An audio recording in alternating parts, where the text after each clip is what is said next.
Hello students, आपण last lecture मध्ये काही एक्सप्रेशन्स पाहिले. आज आपल्याला परत या ठिकाणी कोनिकल पेंडुलम बद्दल एक्सप्रेशन पाहायचं आहे.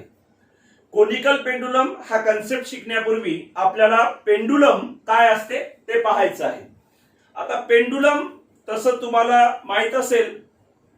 आपण पेंडुलम म्हणजे काय अगोदर समजून घेऊ. लक्षात घ्या, सपोज हा एक रिजिड सपोर्ट आहे, त्याला आपण एक स्ट्रिंग बांधला, धागा बांधला आणि त्या धाग्याला असं एक वेट, सपोज एक स्पेरिकल मेटॅलिक बॉब म्हणतो आपण त्याला, स्पेरिकल मेटॅलिक बॉब अटॅच केला. अशा प्रकारचं जे स्ट्रक्चर तयार झालं त्याला आपण पेंडुलम म्हणतो. दिस इज कॉल्ड पेंडुलम. म्हणजे पेंडुलम म्हणजे नेमकं काय, तर पेंडुलम म्हणजे आता आपण पेंडुलमची डेफिनेशन लिहिली. पेंडुलम तुमच्या समोर स्ट्रक्चर आहे की रिजिड सपोर्ट, त्याला बांधलेला धागा आणि त्याला अटॅच केलेला बॉब. त्याला डिफाइन कसं केलेलं आहे, असं म्हणलेलं आहे अ टायनी मास. तर टायनी मास म्हणत असताना उद्देश असा आहे की या ठिकाणी कन्सिडर केलेल्या बॉडीचं जे मास आहे तो मास त्या बॉडीला आहे, परंतु body tiny, tiny means of very small साईजची आहे. आता प्रॅक्टिकली काही गोष्टी आपण, हा जो बॉब ज्याला टायनी मास म्हटलेला आहे त्याला आपल्याला सांगितलं सुद्धा आहे की assume to be a point object. म्हणजे एक पॉइंट ऑब्जेक्ट असं तुम्ही त्याला ऍझ्युम करायचंय, कन्सिडर करायचं आहे, ज्याला आपण बॉब म्हणणार आहोत. Metallic bob or simply bob which is connected to, तो कनेक्ट केलेला आहे. कशाला कनेक्ट केलेला आहे, connected to a long flexible massless inextensible string and suspended from rigid support. त्या स्ट्रक्चरला त्याला आपण म्हणणार आहोत सिंपल पेंडुलम. आता याच्यामध्ये बऱ्याचशा कंडिशन्स आहेत. इनडायरेक्टली आपल्याला असं म्हणता येईल की this is a condition of an ideal simple pendulum. परंतु प्रॅक्टिकल सिंपल पेंडुलम मध्ये असं आहे की हा जो स्ट्रिंग आहे तो लॉंग आपल्याला घेता येईल, तो इनएक्सटेन्सिबल आपल्याला घेता येईल, फ्लेक्झिबल आपल्याला घेता येईल, परंतु तो मासलेस आहे असं नाही होणार. त्याला मास असेल, comparatively the mass of the string is very small as compared with the mass of the metallic Bob. तुम्हाला माहित आहे की मेटॅलिक बॉब म्हणजे समजा असा एखादा धातूचा गोळा आहे, त्याचं वजन आणि एका धाग्याचं वजन याची तुलना जर आपण केली तर धागा आपल्याला असं वाटेल की त्याला वजन नाही, आणि तेच या ठिकाणी आपण कन्सिडर केलेलं आहे. त्यालाच आपण म्हटलेलं आहे flexible massless inextensible string suspended from a rigid support is called a pendulum. Okay, look at now from the definition of pendulum we have to define another definition, that is simple pendulum. आता त्या पेंडुलमलाच आपण simple pendulum म्हणतो, पण कसं, कारण आता pendulum म्हणजे सरळ सरळ एका धाग्याला बांधलेला धातूचा गोळा, हे झालं स्ट्रक्चर पेंडुलमचं. त्या पेंडुलमचे दोन प्रकार आपल्याला पाहायचे. त्यातला एक हा सिंपल पेंडुलम जो पुढे आपल्याला 7व्या-8व्या चॅप्टर मध्ये शिकायचा आहे. सध्या आपल्याला या ठिकाणी कोनिकल पेंडुलम बद्दल शिकायचंय, पण पेंडुलम, सिंपल पेंडुलम काय आहे, त्याची डेफिनेशन काय आहे ते आपण समजून घेऊ. डिफाइन करताना आपण त्याच पेंडुलमला पुढे कंटिन्यू केलं. काय म्हटलं, if the string of pendulum म्हणजे तो जो धागा आहे त्या धाग्याला आपण जर मूव्ह केलं, is made to oscillate. Is made to oscillate means what. आता इमॅजिन करा की एका रिजिड सपोर्टला, सपोज एक छत आहे, त्या छताला आपण एक धागा बांधलेला आहे आणि त्याला एक मेटल बॉब बांधलेला आहे. तुमच्या समोर अशा स्वरूपाचं स्ट्रक्चर तयार आहे. या तयार असलेल्या पेंडुलमला मी काय केलं, आता मेटलिक बॉब असा पकडला आणि याला पुढे ओढलं आणि सोडून दिलं. पुढे ओढून सोडून दिलं. सपोज मी याला या पोझिशन मधून या पोझिशन मध्ये नेलं आणि सोडून दिलं. सोडून दिल्यानंतर हा अशा प्रकारचे झोके घ्यायला लागेल. असे झोके घेईल. असे झोके घेत असताना त्याचा जो स्ट्रिंग आहे, हा जो स्ट्रिंग आहे, it will move in this way. तो असा पुढे जाईल, मागे येईल, पुढे जाईल, मागे येईल. म्हणजे त्याचं जे मोशन आहे, the string of pendulum is made to oscillate in a vertical plane. Vertical plane, या उभ्या प्लेन मध्ये तो असा इकडे जाणार आहे, इकडे येणार आहे, इकडे जाणार आहे, इकडे येणार आहे. म्हणजे त्याचं जे मोशन आहे ते व्हर्टिकल प्लेन मध्ये असणार आहे. अशा या पेंडुलमला आपण म्हणणार आहोत सिंपल पेंडुलम. आता आपल्याला कोनिकल पेंडुलम हा कन्सेप्ट एक्सप्लेन करायचा आहे. तो एक्सप्लेन करत असताना आपल्याला कोन हा कन्सेप्ट कन्सिडर करायचा आहे. कोन, राईट सर्क्युलर कोन. कोन आता अशा आकाराची वस्तू तुम्ही पाहिलेली आहे, अशा आकाराच्या वस्तू आता उन्हाळ्याच्या दिवसामध्ये तुमच्या जास्त संपर्कामध्ये आल्या असत्या. याला आपण आईस्क्रीम कोन असं म्हणतो, आहे की नाही. आईस्क्रीम कोनचा जो शेप आहे that is called geometrically a right circular कोन.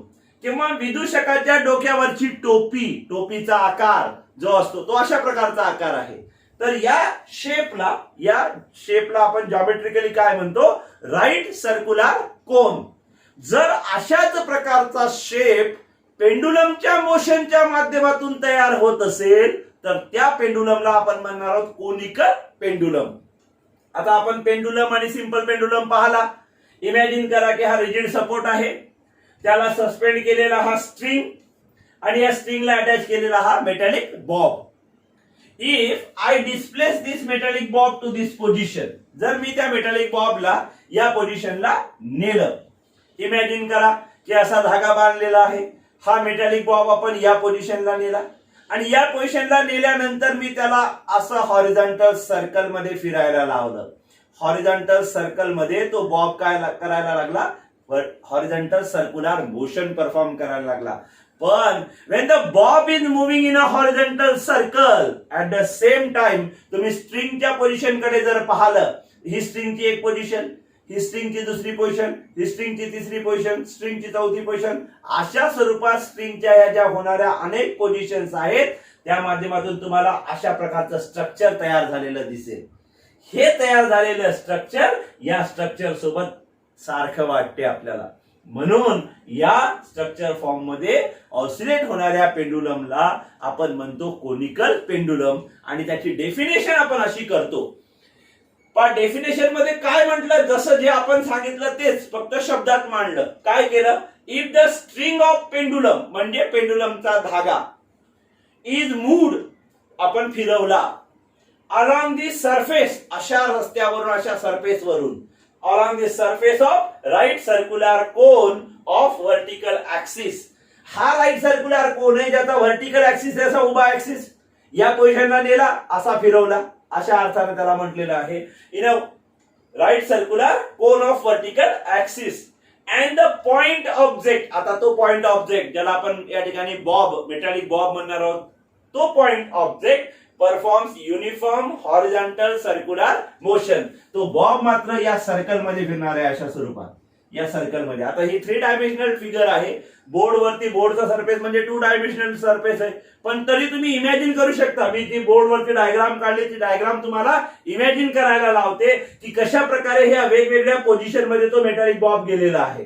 तो मेटॅलिक बॉब गेला, it is performing horizontal circular motion and the string is performing just like a cone, it is forming a conical shape, therefore it is called. परत एकदा definition, if the string of pendulum is moved along the surface of right circular cone of vertical axis and the point object performs a uniform horizontal circular motion, in such a case system म्हणजे तो string आणि metallic Bob along with rigid support. परंतु आपण string आणि metallic बॉबचा संबंध लावतो. String आणि metallic Bob याला या ठिकाणी सिस्टीम कन्सिडर केलं. That system is called a conical pendulum. असा हा कोनिकल पेंडुलम आहे ज्याच्या फ्रिक्वेन्सी आणि पिरियड ऑफ रिव्होल्यूशन या दोन साठी आपल्याला एक्सप्रेशन फाइंड आउट करायचं आहे. आता ते एक्सप्रेशन आपण पाहणार आहोत. चला पहा, आता आपल्याला जे एक्सप्रेशन फाइंड आउट करायचं आहे ते आपण अगोदर फाइंड आउट करू. काय फाइंड आउट करायचं आपल्याला, we have to find the expression for period and frequency of revolution of conical pendulum. आता आपण कोनिकल पेंडुलमचा कन्सेप्ट पाहिला आणि त्यामध्ये सांगितलं की पेंडुलम हा त्याचा जो मेटॅलिक बॉब आहे तो अशा स्वरूपात हॉरिझॉन्टल सर्कल मध्ये फिरणार, त्याचा जो स्ट्रिंग आहे तो अशा स्वरूपात कोनिकल सरफेसला ट्रेस करणार. अशा प्रकारचं जे स्ट्रक्चर आहे त्याला आपण कोनिकल पेंडुलम म्हणणार आहोत. त्या कोनिकल पेंडुलमचा पिरियड ऑफ रिव्होल्यूशन म्हणजे त्याला एक फेरी पूर्ण करण्यासाठी किती वेळ लागणार तो, आणि त्याच्या फ्रिक्वेन्सी ऑफ रिव्होल्यूशन म्हणजे तो एका सेकंदामध्ये अशा किती फेऱ्या पूर्ण करणार त्याची संख्या. हाऊ इट इज फाइंड ते आपल्याला एक्सप्रेशनच्या स्वरूपात या ठिकाणी पाहायचं आहे. त्यासाठी मी बोर्डवरती एक डायग्राम काढली पहा. हा रिजिड सपोर्ट, हा ए म्हणजे पॉइंट ऑफ सस्पेन्शन ज्या ठिकाणी आपण धागा बांधला. तो धागा जर सरळ आपण ठेवला तर तो अशा पोझिशनला असेल. ऍक्च्युअल मध्ये ही त्याची पोझिशन एच म्हणजे जेव्हा तो फिरायला लागला त्यावेळची पोझिशन कन्सिडर केलेली आहे. याला आपण त्याची व्हर्टिकल हाईट म्हणतो. कारण तुम्ही एक गोष्ट लक्षात घ्या की सपोज माझा हात जर मी असा सरळ भिंतीला टेकवायचा म्हटलं तर असा इकडे जाईल, परंतु हात मी असा वर न्यायला गेलो तर तो त्या डिस्टन्स पेक्षा म्हणजे सध्या याची पोझिशन या ठिकाणी एवढ्या डिस्टन्सवर आहे पहा, लक्षात घ्या. पण जेव्हा मी याला असं वर उचलणार तेव्हा तो अलीकडे यायला लागला. तो काय झाला, अलीकडे यायला लागला. म्हणजे झालेलं काय आहे तर ऍक्च्युअल मध्ये ए पासून लेंथ सपोज या ठिकाणी असेल, परंतु आपण जेव्हा त्याला डिस्प्लेस केलं तेव्हा तो असा हॉरिझॉन्टल हाईट वरून असा उचलला गेलेला असतो. म्हणून त्याची ही व्हर्टिकल हाईट कमी झालेली आहे. त्याची जी लेंथ आहे स्ट्रिंगची ती ए पासून बी पर्यंत जे डिस्टन्स आहे that is called length of string. ती आपण कॅपिटल एल ने डिनोट केली. आता बी या डिस्प्लेस्ड पोझिशन मध्ये असताना आता त्याचं मोशन आपल्याला हॉरिझॉन्टल सर्कल मध्ये करायचंय. त्याचं मोशन हॉरिझॉन्टल सर्कल मध्ये होण्यापूर्वी त्याच्यावरती दोन फोर्सेस या ठिकाणी ऍक्टिव्हेट होत असतात. कोणते दोन फोर्सेस? एक weight mg which is acting vertically downward. त्या मेटॅलिक बॉबचं जे वेट आहे ते डाऊनवर्ड डायरेक्शन मध्ये सरळ रेषेमध्ये डाऊनवर्ड डायरेक्शन मध्ये ऍक्टिव्हेट होत असते. ते आपण या ठिकाणी एरोनी दाखवलं. याला आपण weight mg one of the force acting on the conical pendulum which is vertically downward असं म्हणणार आहोत. आणि दुसरं फोर्स त्याच वेळेला आपल्याला माहित आहे, तुम्ही इमॅजिन करा की एक धागा घेतला, त्याला जर आपण तसा मेटॅलिक बॉब बांधला आणि त्याला असं जर ठेवलं तर या पोझिशन मध्ये धागा कसा होईल, ताणलेल्या स्थितीमध्ये राहील. धाग्यामध्ये टेन्शन क्रिएट होईल. ते क्रिएट झालेलं tension along the length of the string असते आणि it is directed toward the point of suspension A. त्याचं जे डायरेक्शन आहे ते या दिशेनं असेल, ज्याला आपण एरो स्वरूपात या स्ट्रिंग वरतीच दाखवला तो एरो T0 असं आपण त्याला म्हणणार आहोत. ऍक्च्युअल मध्ये आपण जे एक्सप्रेशन फाइंड आउट करत आहोत ते पिरियड कॅपिटल टी साठी आणि टेन्शन इन द स्ट्रिंग सुद्धा कॅपिटल टी नच डिनोट केलं जाते. परंतु एकाच एक्सप्रेशन मध्ये दोन सेम सिम्बॉल कन्फ्युजन क्रिएट करतील, म्हणून आपण पिरियडला कॅपिटल टी ने डिनोट करणार आहोत आणि टेन्शन इन द स्ट्रिंगला T0 ने डिनोट करणार आहोत. मे बी एखाद्या वेळेस तुम्हाला डायजेस्ट मध्ये किंवा इतर नोट्स मध्ये या एक्सप्रेशन या टर्मला T1 असं लिहिलं असेल तरी चालेल, T डॅश असं लिहिलं असेल तरी चालेल. फरक काय करायचा आहे की आपल्याला पिरियड कॅपिटल टी आणि टेन्शन इन द स्ट्रिंग या दोघांच्या नोटेशन मध्ये, सिम्बॉलिक नोटेशन मध्ये थोडासा फरक दाखवायचा आहे. मग तुम्ही त्याला T0 म्हणा, T1 म्हणा, T डॅश म्हणा, काही फरक पडत नाही. तर हा T0 असे दोन फोर्सेस आपण या ठिकाणी कन्सिडर केले. म्हणजे आपण म्हणताना काय म्हणणार आहोत, consider the metallic Bob of mass m is performing circular motion in a conical pendulum, is performing horizontal circular motion in a conical pendulum. त्यावेळेला हा पहा, ही जर आपण त्याची व्हर्टिकल लाईन कन्सिडर केली, ही त्याची डिस्प्लेस्ड पोझिशन कन्सिडर केली, या दोघांमध्ये झालेला हा जो अँगल आहे थीटा, या ठिकाणी या अँगल थीटाला काय म्हणायचंय, सेमी व्हर्टिकल अँगल. कारण ही त्याची व्हर्टिकल पोझिशन, तो इकडे जाऊ शकतो तसाच इकडे पण टोकाला येऊ शकतो. बरोबर आहे. आता हे असं काही नाही, आपल्याला बोर्डवरती प्लेन सर्कल असल्यामुळे डायग्राम अशी दिसत आहे. हे सर्कल असं सर्कल आहे, तो इकडे पण जाऊ शकतो, तेव्हाही या व्हर्टिकल लाईन सोबत त्यानं केलेला अँगल थीटाच असेल. तो या पोझिशनला पण जाऊ शकतो, तेव्हाही त्याने या व्हर्टिकल लाईन सोबत केलेला अँगल थीटाच असेल. म्हणून त्या थीटाला हा होणारा पूर्ण अँगल, त्याच्यातला हा अर्धा अँगल, पूर्ण अर्धा, म्हणून त्याला म्हणलेलं आहे सेमी व्हर्टिकल अँगल. लक्षात ठेवा नाव, सेमी व्हर्टिकल अँगल थीटा. आता ही जी उभी लाईन आपण दाखवली आकृतीमध्ये, ऍक्च्युअल मध्ये आपल्याला काय करायचं आहे, हे वेट mg याला खाली ओढत आहे, टेन्शन इन द स्ट्रिंग त्याला वर ओढत आहे. मग आपल्याला तर त्या मेटॅलिक बॉबला हॉरिझॉन्टल सर्कल मध्ये फिरवायचं आहे. We know when the object is performing circular motion and for that circular motion it requires a centripetal force. At the same time दुसरी गोष्ट आणखी एक लक्षात ठेवावी लागेल की हा मेटॅलिक बॉब जो त्याच्या वेटमुळे खाली ओढल्या जात आहे, व्हर्टिकली डाऊनवर्ड ओढणारे हे जे फोर्स आहे हे फोर्स सुद्धा कॅन्सल आउट झालं पाहिजे. आणि म्हणून आपण काय केलं, या T0 या फोर्सला दोन कंपोनंट मध्ये रिझॉल्व्ह केलं. त्याचे दोन कंपोनंट्स आपण घेतले ज्याला त्याचे रेक्टँग्युलर कंपोनंट्स म्हणतो. आपण लास्ट इयर 11व्या वर्गामध्ये वेक्टर मध्ये रेक्टँग्युलर कंपोनंट्स कसे फाइंड आउट करायचे ते पाहिलेलं आहे. की सपोज तुम्हाला असा जर वेक्टर दिला असेल तर याचे दोन रेक्टँग्युलर कंपोनंट म्हणजे काय असते, हा एक्स ऍक्सिस हा वाय ऍक्सिस घ्या, एक्स ऍक्सिस वर परपेंडिक्युलर टाका, तो झाला त्याचा एक रेक्टँग्युलर कंपोनंट. वाय ऍक्सिस वर परपेंडिक्युलर टाका, तो झाला त्याचा वाय ऍक्सिस च्या अलांग रेक्टँग्युलर कंपोनंट. हे दोन रेक्टँग्युलर कंपोनंट एकमेकांना असे परपेंडिक्युलर असतात. हा इनडायरेक्टली इथे पण आपल्याला घेता येतो, म्हणजे हे दोघ जण पण म्हणतायत तशा स्वरूपात. जसं या ठिकाणी झालेलं आहे, या टीचा हा उजव्या बाजूचा एक उभा आणि हा डाव्या बाजूचा हा असा आडवा, असे दोन कंपोनंट आपल्याला मिळतात. त्याला आपण म्हणतो त्याचे रिझॉल्विंग कंपोनंट. त्याला आपण नावं दिलेत T0 cos थिटा आणि T0 sin थिटा. याच्यामध्ये T0 cos थिटा काय करतो, याच्यामध्ये T0 cos थिटा काय करतो, या वेट mg ला कॅन्सल आउट करतो किंवा वेट mg ला बॅलन्स करतो असं आपण म्हणू शकतो. Weight mg vertically downward, T cos theta vertically upward, they are having same values, they are cancelling each other. At the same time, here is T0 sin theta and this T0 sin theta provides a required centripetal force. आता required centripetal force आपण तीन प्रकारे दाखवू शकतो. जसं centripetal फोर्सचा formula लिहित असताना आपण तीन फॉर्म्युले लिहिले. एक लिहिला mv²/r, दुसरा लिहिला mr ओमेगा स्क्वेअर आणि तिसरा लिहिला mv ओमेगा. असे तीन फॉर्म्युले लिहिले. या ठिकाणी आपल्याला कॅपिटल टी म्हणजे पिरियड ऑफ रिव्होल्यूशन आणि एफ किंवा एन फ्रिक्वेन्सी ऑफ रिव्होल्यूशन साठी एक्सप्रेशन फाइंड आउट करायचंय, ज्याचा डायरेक्ट संबंध आपण अँग्युलर वेलॉसिटी ओमेगा सोबत दाखवू शकतो. म्हणून ज्या वेळेला सेंट्रिपिटल फोर्सला आपण रिप्रेझेंट करणार तेव्हा आपण फॉर्म्युला घेणार आहोत एम आर ओमेगा स्क्वेअरचा. आणि मग याला आपल्याला असं लिहिता येईल पहा,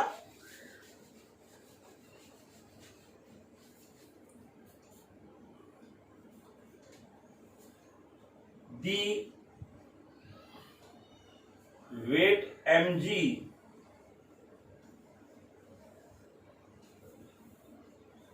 will be balanced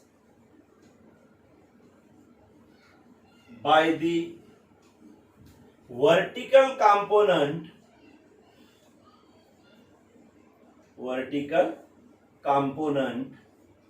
कोणता आहे तो, mg is equals to T0 cos theta. This is equation number 1. म्हणजे हा mg या T0 cos theta ने बॅलन्स केला हे आपण सांगितलं. At the same time, the required centripetal force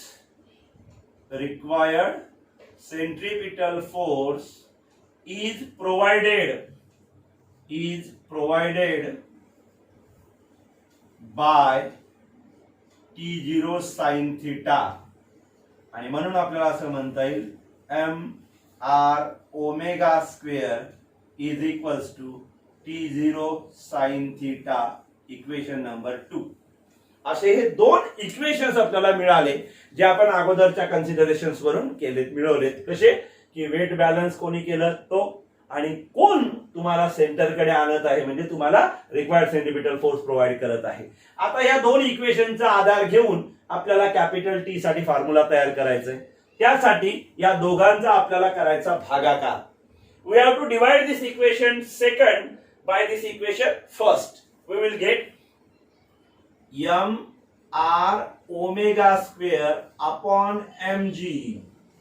mr omega square upon mg is equals to T0 sin theta upon T0 cos theta. T0 sin theta upon T0 cos theta अशा स्वरूपात आपल्याला terms मिळतील. आता इथे आपल्याला sin theta upon cos theta म्हणजे tan theta नाही घ्यायचंय. इथे फक्त T0 कॅन्सल झाला, हा MM कॅन्सल झाला. शिल्लक काय राहिलं ते असं आपण लिहू, omega square is equal to हा G इकडे जाईल, तो झाला G sin थिटा अपॉन हा R इकडे येईल, हा झाला R cos theta. G sin theta R cos theta. या R ची किंमत आपल्याला डायग्राम वरून घ्यायची आहे. परत आपण डायग्राम कडे वापस येऊ. आता पहा, या ठिकाणी तुम्हाला एक राईट अँगल ट्रायंगल दिसतो ACB नावाचा. या राईट अँगल ट्रायंगल मध्ये ही जी आडवी लाईन आहे that is the radius of circular path small r, आणि ही जी हायपोटेनियस आहे तिरपी लाईन आहे that is equal to capital L. या दोघांचा आधार घेऊन जर मी या थीटा अँगल साठी साइन थिटाची व्हॅल्यू घेतली, तुम्हाला माहित आहे ट्रिग्नोमेट्री मध्ये साइन थिटा बरोबर काय असते, अपोजिट साइड अपॉन हायपोटेनियस. मग त्या थिटाची अपोजिट साइड कोण आहे, ही रेडियस R, आणि हायपोटेनियस कोण आहे, कॅपिटल L. आणि म्हणून मला असं म्हणता येईल पहा, फ्रॉम ट्रायंगल ACB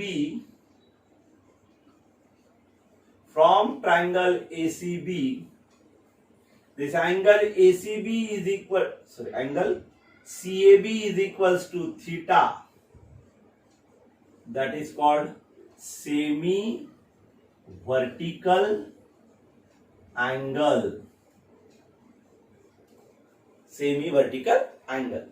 त्या अँगल साठी sine theta is equal to opposite side R upon hypotenuse L. आणि मग जर असं असेल तर त्याच्यावरून R ची किंमत होईल R is equals to L गुणिला साइन थिटा. ही आलेली R ची व्हॅल्यू L साइन थिटा आपण या इक्वेशन मध्ये R च्या जागेवर ठेवू. म्हणजे आपल्याला असं लिहिता येईल, therefore omega square is equals to G sine theta numerator मध्ये जशाला तसा, या R च्या जागेवर आला L साइन थिटा, आणि अगोदरच त्या ठिकाणी होता हा कॉस थिटा. म्हणजे असं हे इक्वेशन तयार झालं. यामध्ये हा साइन थिटा कॅन्सल होतो आणि शिल्लक राहते omega square is equals to G upon L cos theta. आता हा ओमेगा स्क्वेअर आहे, याचा जर आपण स्क्वेअर रूट घेतलं तर आपल्याला मिळेल angular velocity omega is equals to under root मध्ये G upon L cos theta. अशा स्वरूपाचं हे इक्वेशन तयार झालं. कोणासाठी, अँगुलर वेलॉसिटीसाठी. या अँगुलर वेलॉसिटीचा फॉर्म्युला तयार करण्यामागचा उद्देश हाच आहे की आपल्याला याच्यावरून फ्रिक्वेन्सी पण फाइंड आउट करता येते आणि पिरियड ऑफ रिव्होल्यूशन पण फाइंड आउट करता येते. त्यासाठी आता आपण अँगुलर वेलॉसिटीची डेफिनेशन जी लास्ट इयर 11th स्टँडर्ड मध्ये शिकलो त्याचा विचार करू. अँगुलर वेलॉसिटी म्हणजे काय, तर अँगुलर डिस्प्लेसमेंट अपॉन टाइम. आता लक्षात घ्या, सपोज ही अँगुलर वेलॉसिटी ओमेगा म्हणजे या सर्कल मध्ये फिरण्याची त्याची वेलॉसिटी आहे. मग सर्कल कंप्लीट करण्यासाठी लागणारा टाइम म्हणजे capital T, period of revolution, ज्याची व्हॅल्यू आपल्याला फाइंड आउट करायची आहे.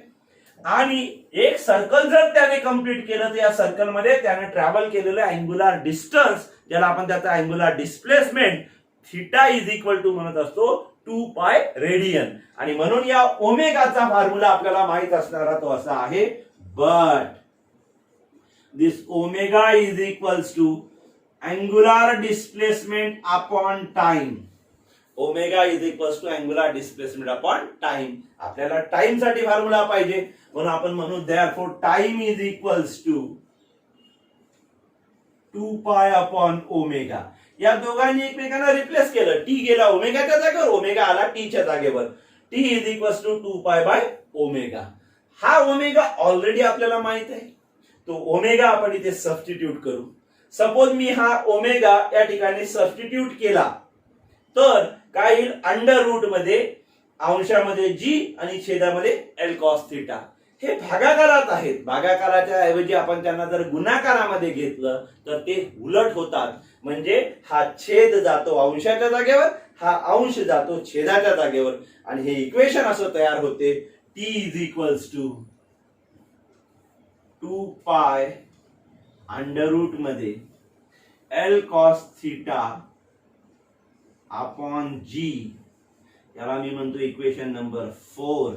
आणि हे इक्वेशन नंबर 4 म्हणजे आपलं आहे रिक्वायर्ड एक्सप्रेशन कोणासाठीचं, period of conical pendulum, period of revolution of conical pendulum. आता हा टी माहित झाला, टी आणि फ्रिक्वेन्सी या दोघांचं आपसामधलं रिलेशन सुद्धा आपल्याला माहिती आहे. लास्ट इयर आपण फ्रिक्वेन्सी आणि पिरियडच्या डेफिनेशन याही चॅप्टर मध्ये सुरुवातीला आपण पिरियड आणि फ्रिक्वेन्सीच्या डेफिनेशन शिकलो. त्या डेफिनेशन शिकत असताना आपण या दोघांचा संबंध पण सांगितला, दोघांचं रिलेशन पण सांगितलं की ते दोघं जण एकमेकांचे रेसिप्रोकल्स असतात. आणि म्हणून जर मला फ्रिक्वेन्सी डिफाईन करायची असेल, आता जनरली मी फ्रिक्वेन्सी एफ ने लिहितो, मला सवय फ्रिक्वेन्सी मी एफ ने डिनोट करतो. याचा अर्थ असा नाही की फ्रिक्वेन्सी एफ ने नाही, फ्रिक्वेन्सी आपल्याला आपल्या सिलेबस मध्ये 3 नोटेशन ने डिनोट करायची. Sometimes frequency denoted by small F, sometimes it is denoted by small n and sometimes it is denoted by a new symbol, new म्हणतो आपण त्याला. Generally frequency of light wave radiation ज्याला आपण म्हणतो त्याची frequency denote करत असताना हा न्यू सिम्बॉल आपण वापरणार आहोत. पण इथे फ्रिक्वेन्सी आपण एफ ने डिनोट केली. या फ्रिक्वेन्सी एफ चा या कॅपिटल टी सोबतचा संबंध आपल्याला माहित आहे, तो असा आहे, this frequency F is the reciprocal of capital T. मग आता कॅपिटल टी चा फॉर्म्युला तर आपण ऑलरेडी तयार केला. हा तयार केलेला फॉर्म्युला त्या ठिकाणी त्याची व्हॅल्यू ठेवा, म्हणजे एफ इज इक्वल्स टू असं होईल पा 1/2 पाय अंडर रूट मध्ये L cos थिटा अपॉन जी, L cos थिटा अपॉन जी. याच इक्वेशनला रेसिप्रोकल फॉर्म मधला जो फॉर्म्युला आहे त्यामध्ये ही जी भागाकारातली टर्म आहे ही जर गुणाकारामध्ये लिहिली तर परत हे इक्वेशन असं होते, F is equals to 1/2 pi under root मध्ये G upon L cos theta, G upon L cos theta, equation number 5. आणि या दोन इक्वेशनलाच आपण म्हणणार आहोत म्हणजे आपल्याला असं म्हणता येईल finally equation 4 and equation 5 gives the expressions for period and frequency of revolution of conical pendulum. असं हे एक्सप्रेशन या ठिकाणी आहे.